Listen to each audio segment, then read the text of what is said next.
Arleta. Let's get up to Stu and Sky Fox. He's overhead of pursuit. Good morning. Hey. Yes, we are. Thank you for that, Melvin. We got a pursuit out here, and this is going to be on the southbound 5 freeway. You can see it right there in Arleta. Now, it's a stolen vehicle, and that one unit from the LAPDs was following this guy for so long, all by himself, waiting for that backup. But this guy, we could tell, he kind of knew something was up. We actually were watching him. He was doing evading even before the lights and sirens came on. There was one point where we thought he might have been actually going to jump out of the car. He got into the far left emergency lane, and then had the door opened up, but you know what, my pilot said he might have been throwing something out of the car. My pilot this morning is Dylan, but you know what, the door closed and then the pursuit was on. The backup arrived out here, lights and sirens, and now you can see it, the stolen vehicle all over the freeway out here. Looks like we might be taking an off-ramp. He's been doing a lot of that this morning with exactly what you see right there, kind of indecisions, last-minute lane changes, and that's what's going to be the problem for those folks on the road this morning that are just trying to get to where they need to be, probably work or school, depending upon what you're doing. But the speeds, you can see it right there. They're really starting to pick up. This older style RAV4 moving all over the lanes out here on the southbound 5 freeway. Arleta's still the city, but we're going to be moving this quick. Even in traffic, we're going to probably make our way a little bit farther south faster. LAPD still in pursuit, and I'd like to see that because, you know, a lot of times they'll be like, oh, you know what, it's too dangerous, just a stolen vehicle, and they'll back off. But this driver this morning driving very erratically, moving through these lanes. Now we're back into that carpool, and again, the 90 miles an hour, pushing 100 in this morning traffic. That is a very dangerous situation for a lot of folks that are driving next to him and near him this morning. Well, you know, it's only 6:16 this morning, and traffic will pick up, obviously, as the morning goes on. I'm actually quite surprised that it's as light as it is out there right now on the southbound 5. But, yes, we are seeing that driver pick up speed. And what's most concerning is just how carelessly this driver is weaving in and out of those lanes. Carelessly is the key word out there. I'm grabbing a little bit of coffee because I'm going to need a little extra caffeine. This driver is really starting to make those moves back and forth. Thank goodness we haven't seen him make any contact with any other vehicles. But, you know, those older RAV4s, they are known for being pretty good as in solid vehicles. But even at these high speeds, those quick moves, and just those kind of jolts, you know, when he's kind of hitting that steering wheel so hard, that's making it so dangerous for the other folks around him. Now, the LAPD seems to have backed off a little bit. Hopefully, they haven't dropped out completely. But that driver still moving at this very, very fast moves. Look at that right there. And again, just doing a little bit of a wider shot. I'm hoping Freddie at the desk will help us out. We're having a little scanner issue here in the helicopter. I can't really hear them so well this morning, but Dylan's telling me that they have dropped way back, but the speeds on this car still pushing almost 100 miles an hour.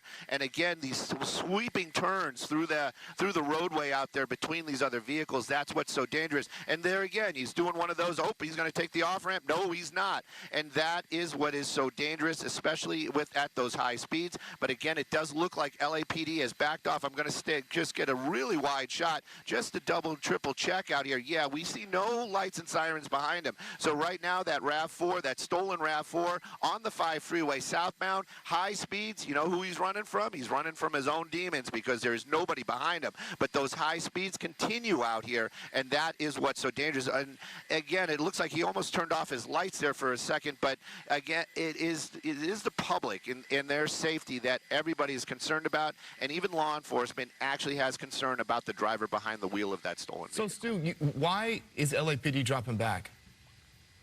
Well, they're dropping back. There's another law enforcement right there, and you just got to know that that officer is probably just, you know, chomping at the bit, like, why can't we chase this guy? They fall back because somebody that is well above all of our pay grades is making a decision. They're probably seeing this maybe from our picture right now and or the reports from the officers in the cars, and they're like, you know what, high speeds, weaving in and out, morning traffic, it's not worth it. We don't want to see anybody get hurt. So they back out.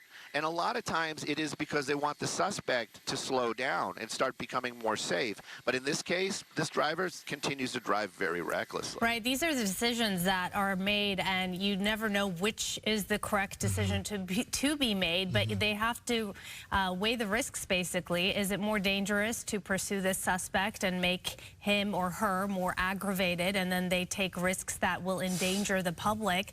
And so these are the calls that are made, and sometimes, you know, they make one decision decision, and then immediately they'll change their decision. So we'll follow and see what happens there. But we were saying he or she was weaving in and out of those lanes. But honestly, looking at this, it looked almost as though this car was drifting, right? It had this drifting-like motion. Now onto surface streets, and it looks as though the driver is trying to figure out where he or she is going. Oftentimes we talk about how these stolen vehicle pursuits these people end up going to neighborhoods they're familiar with and more comfortable with, so that way they know what they're doing. But, you know, not always the case, and it looks as though he or she has slowed down just a little bit because maybe they're not familiar with this area. You know, familiar, not familiar, those are the things. We watch a lot of these chases, and that, you know, I knew right from when we got behind it that this vehicle probably was going to run. It was a high possibility because they had that one officer behind it on the freeway, and you could see the beginning of evasion, like lane changes, higher speeds, and, you know, basically he was just kind of seeing, is this guy just going to work behind me, or is he following me? And this driver was making those decisions. You're right about that with the you know, the officers making those changes of changing their minds. But again, it's one of those ones where it's not up to us. It's somebody else making these decisions. And, you know, is it just a stolen vehicle? That is always a big question as well. Is that driver is stealing this vehicle the least thing that the driver has done, or is this the worst thing that the driver has done? Those are kind of always the issues. But in this case right now, the speeds have, you know, slowed down, but he's actually on streets out here. We're on Glen Oaks. And as far as where he's been going, he's been making a big circle through the valley, and that was also kind of an indication that this driver's not going somewhere. This driver's just making these big loops, and so that he knew he was being followed, and he knew that this vehicle was stolen, and he was just waiting for those lights and sirens. But right now, LAPD, they've really just backed out of this 100%.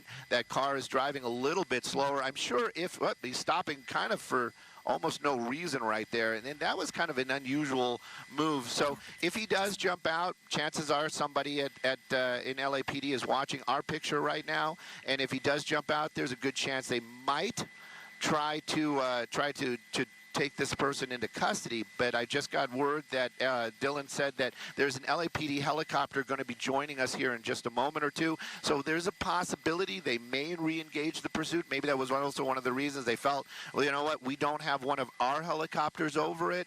So, you know, it felt that the situation might be a little bit more dangerous. But right now, we're just kind of following this guy driving through the La Tuna Canyon area, and again, as long as he keeps those speeds normal and doesn't do anything erratic, the public is safe, and LAPD's tactics are working. So then so he gets onto the surface streets, because when we started this pursuit, he was on the freeway. Now that he's on the surface streets, LAPD is fully withdrawn, and so they just kind of let him go, he or she go? That's, you know, that is it. That really is it. And again, you know, it is one of those ones, is who is the guy behind the wheel? Is this just a person who stole a car? You know, that's bad in itself. But again, is this a person that does other crimes? Is there other things in that car? Was there another crime committed with this vehicle? All those things are kind of being weighed by the officer, the sergeant or the captain who's making those decisions, telling the officers on the ground, you know what, back out, just walk away. You know, we'll get this guy some other time. It's too dangerous for the public. But as it stands right now, Dylan is probably working with the LAPD helicopter. When they get closer, he'll probably guide them in, and then possibly we'll see this system change up. Maybe LAPD will re-engage. But right now, we're just kind of watching a stolen vehicle driving on the roads down there. Now we're making our way into the Shadow Hills area. He's very well aware that we're here. A lot of times I'll say, you know, that these suspects don't know that we're here, but I've seen him look out the window and look up at us a couple of times. So there's a good possibility he knows that he's being followed by the helicopter. So maybe he's just looking for that spot, that opportunity to jump out and run from the car and maybe get away, and maybe that car will go back to its rightful owner. But again, you know, I'm sure a lot of folks at home want to see this person go into custody. It looks like the passenger window there, or the driver's side window, excuse me, has been lowered, right, Stu? Trying to see inside, it's difficult, and the rest of the windows are tinted there. We don't know if there's just one person in this car, or two, or even three. Yeah, at this point, we haven't had that ability to kind of just look around in the car, and like I said, we were having a little scanner issue this morning, so I couldn't hear what they were talking about. But you clearly see that suspect looking up at us every now and then. Appears to be a male, possibly white, but light-skinned for sure. You can see him right there again looking. He's looking right at us, so he knows Sky Fox is up here and keeping an eye on what he's doing. Soon LAPD is going to be here as well, so we're going to keep an eye on it. We're going to keep looking at it. You know, my nickname once on the internet still is Sky Snitch, and it seems like this morning I'm living up to my name, and that suspect down there keeping an eye on us. I feel like he should be looking more at the road and little less at us, but right now LAPD, they need to get their helicopter over here and keep an eye on him. If he jumps out, they might be able to get him into custody. But again, the tactics for LAPD, these guys know what they're doing. They did back out of it, and you do see those speeds. Right now the numbers are probably wrong because he's going up a hill. Maybe as we get a little bit tighter, those speeds will be more correct. So he is technically speeding, but it's definitely not those 100 mile an hour on the freeway with weaving back and forth that we've been seeing. So definitely driving a little bit safer, and of course less traffic out here as well. But right now it's one of those ones where we wait and see what LAPD's next move is, and we'll keep you guys informed as it happens. Yeah. All right, Stu, thanks so much. The roads are just wide open. He's just cruising, well, literally. that's a good thing, because then, you know, people are not in danger because we don't know the type of person that's in this car and the risk they're willing to take. So, Stu, while you monitor this situation from Sky Fox, we're going to take a short break, and then we'll come back and just see where we're at and have the rest of the morning headlines for you. Thank you.